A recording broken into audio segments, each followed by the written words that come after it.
been told you've got an anterior hip tilt, or maybe you're getting some lower back pain when you're standing for long periods of time, it could be coming from your shoes. Oh, I spent $1 billion on my brand name fashion sneakers. It can't be the shoes.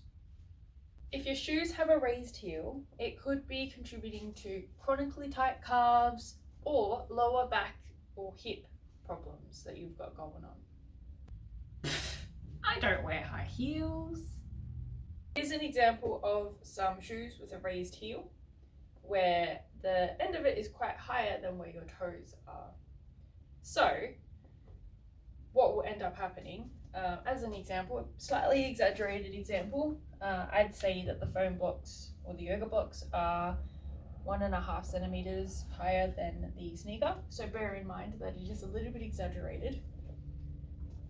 When you're standing with your heels elevated, you're going to be leaning forward slightly, but instead of walking around like this all day, every day, our body naturally tries to correct. So it's going to arch us back the other way, which is then dumping pressure into the SI joint or SIJ area to then rebalance yourself. But your hips, your legs, they're still being put at this angle, and then you're just recurving your shape to try and be straight instead of walking around like this, which is really hard to balance in.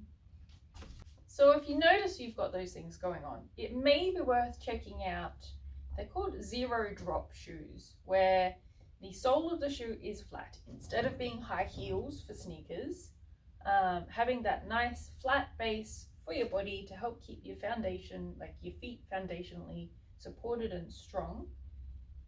It could be something worth looking into. You can also follow this up with a physio or a podiatrist to get a bit more information on it as well, to see if it's right for you, because we all have different bodies, we all have different things going on. There could be other things also at play as well. Hope that's helpful. Bye. I wish I could say that no calves were harmed in the making of this video, but unfortunately, while trying to prove my point about how sitting on an elevated heel is not so good for your calves or your hips or your lower back, I've managed to pull one of my calf muscles. And I feel like it's a classic example of like, this is why we shouldn't be walking around like this all the time. Anyway, enough of my rant. I hope that's helpful. Bye.